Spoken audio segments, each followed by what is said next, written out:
Hi,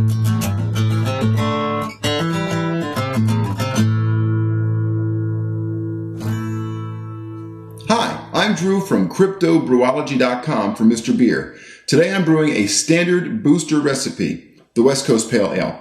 With the standard booster recipe, we get a can of HME, booster, and a packet of yeast which is conveniently stowed under the lid of the extract can. HME stands for hopped malt extract. It contains the various combinations of hops and malts that produce the different Mr. Beer styles. This one, the West Coast Pale Ale, is made with 2-row pale malt and Pacific Gem hops. Booster is made from corn syrup solids. What it does is increase the alcohol level, the ABV, and it also adds body and mouthfeel to the finished beer. Okay, everything should be sanitized and ready to go. If it's not, do that now. If you're all ready, let's start brewing. The first thing we'll do is add cold water to the fermenter.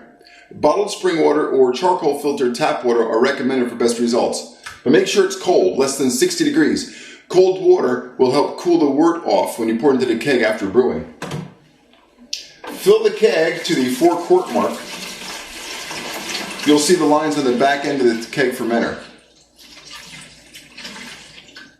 Like it says in the brewing instructions, remove the yeast packet from under the lid of the HME and sit the can in hot tap water. This will heat up the extract so it's easier to pour. There's a slight difference between a liquid measure and a dry measure, but for our purposes this will work just fine. Add 1 quart, 4 cups of water to a clean 3-quart pot. And then we'll start adding the booster. Slowly sprinkle in the booster, stirring constantly as you do to avoid clumping. It helps to warm the water beforehand because the booster will dissolve better in warmer water. Once the booster is fully dissolved, turn up the burner and bring the water to a boil. While you're waiting for the water to boil, use your sanitized can opener and carefully open your can of HME. When the waters come to a full boil, go ahead and turn off the burner. Stir the HME into the pot, making sure to stir constantly and pour slowly so the extract can fully dissolve. After the booster and the HME are fully dissolved, it's time to pour the wort into the fermenter. Wort is what we call the beer at this stage. Use a pot holder to be safe and carefully pour the wort into the fermenter, which already contains 4 quarts of cold water. Now we top off the keg to the 8.5 quart mark.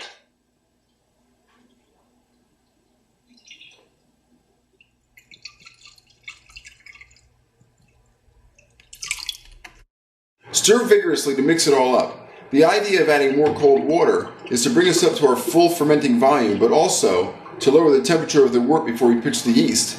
Above 75 and you may get off flavors in the beer. Below 65 and you get up with a long lag, a slow start, or an incomplete fermentation. Play it safe and shoot for about 70. Sanitization is critical in making a good beer. The next most important thing is pitching temperature. Mr. Beer sells this brewometer that sticks on the side of your fermenter. It will let you know when your wort is in the right temperature range for pitching the yeast. If you don't have a brewometer, it's imperative that you use cold water in the keg and touch the sides to make sure it's cool before you pitch the yeast. Yeast is a fungus, the technical term for which is Saccharomyces cerevisiae. It thrives by consuming the sugars present in the wort. That's fermentation, the byproducts of which are alcohol and carbon dioxide. Carbon dioxide is responsible for carbonating the beer in the bottles after you cap them. After pitching the yeast, let it sit about 5 minutes, then stir vigorously. I know I keep saying vigorously, but it's important. You want to force oxygen into the wort. That'll help the yeast do its job. You want to see a lot of bubbles form on the surface. Place the keg out of direct sunlight and somewhere where the temperature is within 68 to 76 degrees. Leave it there for about 7 days. I recommend 14 days. That extra time will really help minimize off flavors and will let the beer clear and settle out prior to bottling. After your brew's fermented and it's been in the bottle for a week or two, chill the bottle and give it a try. If you're a pale ale fan, Mr. Beer's West Coast Pale Ale is pretty tasty. Better yet, you made it yourself. Happy brewing!